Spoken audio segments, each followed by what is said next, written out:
All right, so this is going to be my entry video for rwheatley0206's 100 sub contest. And I know the contest ended yesterday, but I'm still going to do a video to show you some support, regardless of whether I get included in the drawing or not. That's cool.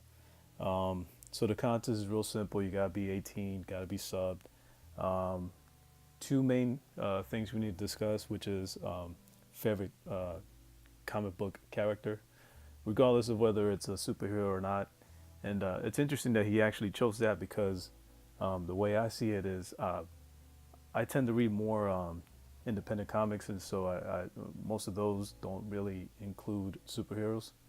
If I had to choose a superhero character, it would have to be Spider-Man, followed by Venom, because I like the two of them for two completely different reasons. But overall character of all time for me would have to be Yorick from Why the Last Man. Um, Main reason is, and I guess it has something to do with the writing. I mean, after all, these are just made up characters. But I feel like he found himself in a situation, right, where he's the only guy left on the planet. Um, and as I was reading the book, I thought about the fact that I can think of a handful of guys that would have taken advantage of that situation, right? But Yorick's main goal for the majority of the comic was to find his girlfriend, who he was in love with, or at least he thought he was, right? And so he spends the majority of the story just trying to get to her. And I thought that was such a interesting way to approach the fact that he is the only guy. Now, when you look at him on the cover to the left, yes, he's obviously getting up close and personal with someone who's not his girlfriend, but uh, at this point, he doesn't even know if he can find her. And I mean, anybody will go through these kind of situations, right? But I just thought he kept his personality the same way throughout the whole story. He's very upbeat and outgoing, um, kind of funny. Maybe doesn't take himself too serious, which is good and bad. But I just felt like the development of the character was really, really good all the way through the end.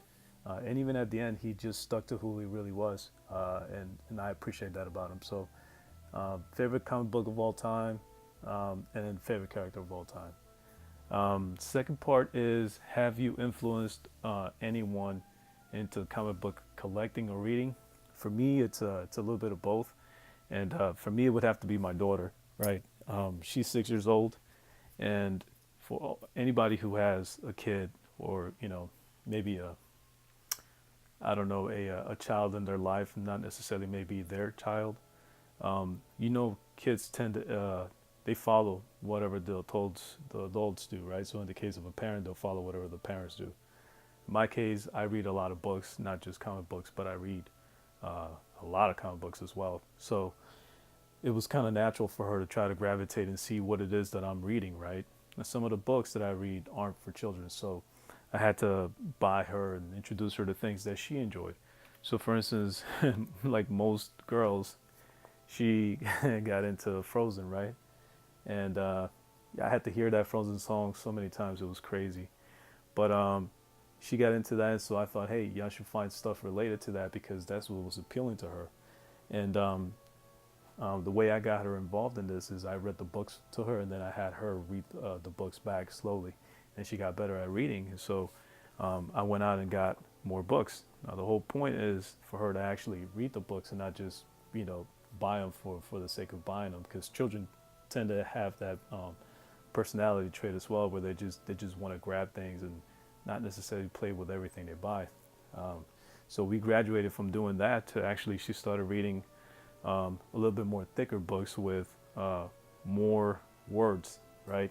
So the first few books I showed didn't really have a lot of content. It was a lot more pictures, which for a five-year old, that makes a lot of sense. You don't want to shove a lot of words on their in their face, but um, she kind of tripped me out because we went to a shop a couple of months ago, and she picked up Star Wars comic books, right? And I don't have a problem with that.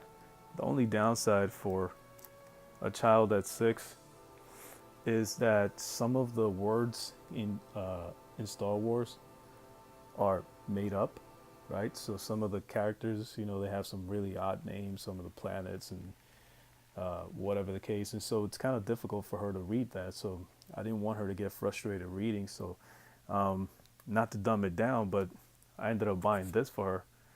And it's a lot easier for her to read. She could read all the words and it's fun. And she's read this particular issue over and over and over and over. So this is really cool. And I read it too. This because I like Teen Titans Go, but this is fun. So this is a great book for children. I feel it's not there's no hidden negative messages or anything like that.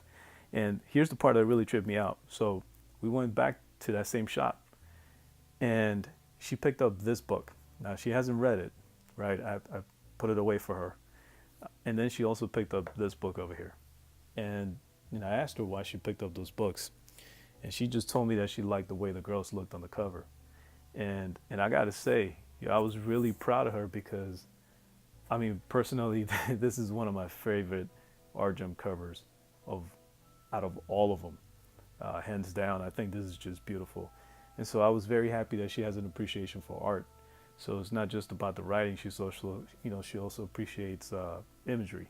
So, which is, a good half or a good portion of what comic books are. So, so there it is, man. That's my entry. Favorite character and person I've influenced, my daughter. So again, sorry for being late, man, but big ups to you. Congrats on the 100. You'll be at 200 in no time. I think you're at 164 right now. You're in the high 100s for sure. But yep, that's what I got, guys. If you are not subbed up to him, I'll have his link in the description. So hit him up. Till next time, peace.